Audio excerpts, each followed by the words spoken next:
اس کے ساتھ ہی میں یہ بھی عرض کرنا ضروری سمجھتا ہوں، صحابہ کرام علیہم الرضوان کے دور سے لے کر آج تک ختم نبوت کا تحفظ چاہے جیسے بھی طریقے سے کیا جا رہا ہے، وہ تحفظ ختم نبوت ہوتا چلا آ رہا ہے اور یہ ختم نبوت کا تحفظ ہوتا ہی رہے گا۔ البتہ اس میں طریقہ کار کا اختلاف ہو سکتا ہے، لیکن ختم نبوت کے مسئلے پر کسی کو اختلاف نہیں ہو سکتا، کیونکہ یہ ایسی بات ہے کہ رسول اللہ صلی اللہ علیہ وسلم کے زمانہ مبارک کے اندر جن لوگوں نے آپ صلی اللہ علیہ وسلم کی گستاخی اور نبوت کا انکار کیا، ان کو آپ کے دور اقدس میں ہی سزا بھی دی گئی، حتیٰ کہ قتل بھی کیا گیا۔ کعب بن اشرف کا واقعہ ہر عالم دین کی نظر سے گزرا ہے، میں تفصیل میں نہیں جاتا۔ صحابہ کرام علیہم الرضوان وہ تھے جو نبی اکرم صلی اللہ علیہ وسلم کے وضو کے پانی کو زمین پر گرنا گوارا نہیں کرتے تھے۔ صحابہ کرام وہ تھے کہ نبی اکرم صلی اللہ علیہ وسلم کے پسینہ مبارک کو نیچے گرنا برداشت نہیں کرتے تھے۔ صحابہ کرام وہ تھے کہ نبی اکرم صلی اللہ علیہ وسلم کا لعاب مبارک زمین پر گرنا بھی برداشت نہیں کرتے تھے۔ صحابہ کرام وہ تھے کہ نبی اقدس صلی اللہ علیہ وسلم کے خون مبارک کو بھی زمین پر گرانا توہین سمجھتے تھے۔ اور صحابہ کرام علیہم الرضوان وہ تھے جنہوں نے اللہ کے پیغمبر کا جہاں پسینہ بہہ گیا، صحابہ کرام کا خون بہا، اور جہاں اللہ کے نبی نے زبان مبارک سے کوئی بات ارشاد فرمائی، صحابہ عمل کرنے کے لیے تیار ہوتے تھے۔ اللہ کے پیغمبر نے فرمایا جنگ بدر لڑنی ہے، صحابہ نے کہا لڑیں گے۔ اللہ کے نبی نے کہا بدر کا اور احد کا معرکہ قائم کرنا ہے، صحابہ نے اپنی غربت اور افلاس کو نہیں دیکھا، بے دریغ میدان عمل میں نکل پڑے۔ اللہ کے پیغمبر نے فرمایا غزوہ حنین میں جانا ہے، صحابہ چلے گئے۔ غزوہ خیبر میں جانا ہے، صحابہ چلے گئے۔ بئر معونہ میں جانا ہے، صحابہ نے انکار نہیں کیا، حتیٰ کہ اللہ کے پیغمبر صلی اللہ علیہ وسلم کے دور نبوت میں جتنے بھی غزوات ہوئے، جتنے بھی سریات ہوئے، جتنی بھی جنگیں ہوئیں، اصحاب پیغمبر صلی اللہ علیہ وسلم وہ تھے جنہوں نے ایک پل کے لیے بھی آپ کی بات کا انکار نہیں کیا۔ وجہ کیا تھی؟ یہ صرف عشق رسول نہیں تھا، یہ محبت رسول نہیں تھی، بلکہ عشق رسول سے اوپر اگر کسی مؤرخ نے کوئی جملہ لکھا ہوتا میں زبان پر لاتا، کسی ادیب نے جملہ لکھا ہوتا میں زبان پہ لاتا، کسی ادب کے ماہر نے، کسی فصیح اور بلیغ نے کوئی جملہ تحریر کیا ہوتا، میں صحابہ کی شان کے لیے وہی جملہ استعمال کرتا۔ کیوں؟ اس لیے میں کہنا چاہتا ہوں صحابہ وہ تھے جنہوں نے پیغمبر کے پاؤں کے پیچھے، قدم کے پیچھے وہ کچھ کر دیا جو اللہ کے نبی صلی اللہ علیہ وسلم چاہتے تھے۔ اسی لیے تو جب صحابہ کی یہ قربانی کو اللہ کی الوہیت نے دیکھا، رب کی ربوبیت نے دیکھا، تو اللہ کی رحمت بھی جوش میں آ کر یہ کہنے پر مجبور ہو گئی رضی اللہ عنہم ورضوا عنہ، جن صحابہ نے میرے نبی کے لیے اپنے پیشانی تک کو آپ کے قدموں میں رکھ دیا، آج میں ان صحابہ کو جنت کا صرف ٹھیکیدار ہی نہیں بلکہ جنت کا وارث بھی بناتا ہوں۔ تو یہ وہ صحابہ تھے۔ میں تفصیل میں نہیں جاتا۔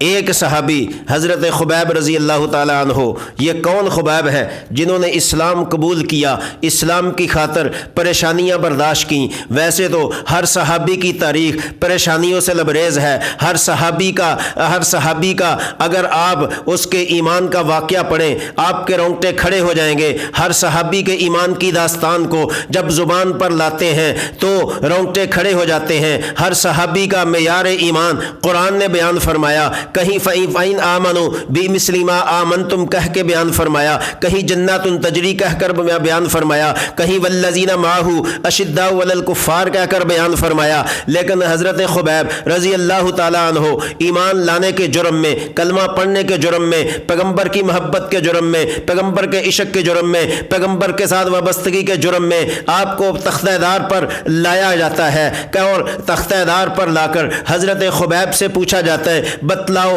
کوئی آخری خواہش ہو ہم آپ کو موقع دیتے ہیں۔ حضرت خبیب نے فرمایا مجھے 2 رکعت نماز پڑھ لینے دیجئے، میں 2 رکعت نماز پڑھتا ہوں، اس کے بعد آپ تختہ دار پر لٹکا دیں، آپ پھانسی دے دیں، آپ مجھے جو کرنا چاہیں کر دیں، لیکن نماز کا وقت دیجئے۔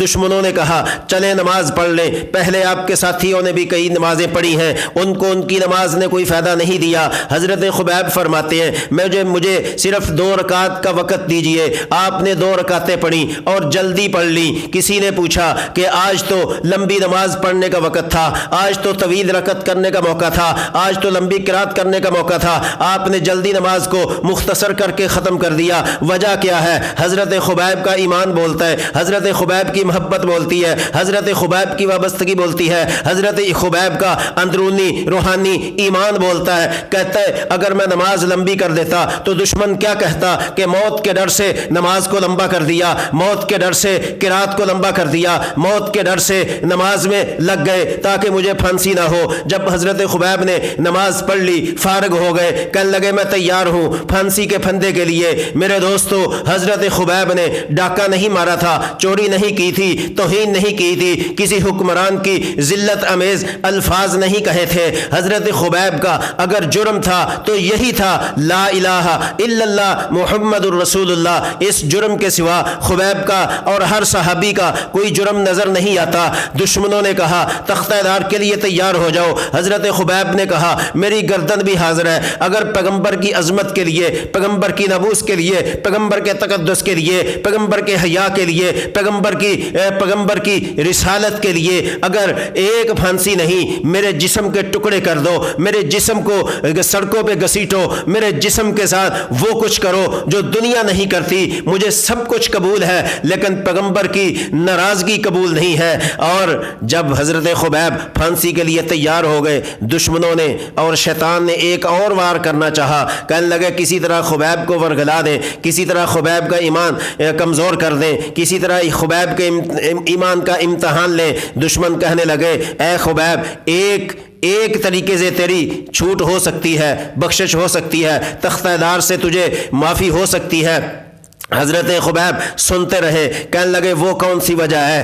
دشمنوں نے کہا اس پھندے پھانسی پر کھڑے ہو کر تم یہ کہہ دو کہ میری جگہ اگر محمد صلی اللہ علیہ وسلم کو نعوذ باللہ پھانسی دی جائے تو مجھے کوئی غرض نہیں ہے، مجھے اپنی جان بچ جائے گی، میں اپنے بچوں میں چلا جاؤں گا، میں اپنی بیوی کے پاس چلا جاؤں گا، میں اپنے گھر برادری کنبے کے پاس چلا جاؤں گا، مجھے کوئی پرواہ نہیں ہے، یہاں محمد الرسول اللہ کو پھانسی دے دو۔ دشمنوں نے تو یہ سوچا تھا خبیب بیوی اور بچوں کی محبت میں کہہ دے گا کہ نبی کو پھانسی دے دو مجھے چھوڑ دو، لیکن دشمنوں کو یہ نہیں پتا اگر خبیب پھانسی کے پھندے تک پہنچا ہے تو اس لیے پہنچا ہے، پہلے اس نے نیت کی ہے کہ میں بیوی کو نبی کے لیے بیوہ کرانا تو برداشت کر سکتا ہوں، بچوں کو یتیم کرنا تو برداشت کر سکتا ہوں، برادری سے جدائی تو برداشت کر سکتا ہوں، حتیٰ کہ جو زندگی ہر ایک کو بڑی عزیز ہوتی ہے وہ زندگی میں ختم نبوت پر لٹا سکتا ہوں، لیکن اپنے پیغمبر کے بارے میں پھانسی دینا تو بڑی دور کی بات ہے، میں تو یہ گوارا نہیں کرتا کہ میرے نبی کی ایڑی میں ایک کانٹا بھی چبھ جائے۔ حضرت خبیب کا کیا کمال کا ایمان تھا میرے دوستو، یہ ایک جھلک دی ہے میں نے صحابہ اکرام کے ایمان کی۔ اگر میں صحابہ سے لے کر تابعین کے دور کا ذکر کروں، تبع تابعین کے دور کا ذکر کروں، اس کے بعد کے دور کا ذکر کروں، میں پوری دنیا کی تاریخ کو چند منٹوں میں آپ کے سامنے رکھنے کی جسارت کروں، اس کے لیے طویل نشست کی ضرورت ہے، بڑے وقت کی ضرورت ہے۔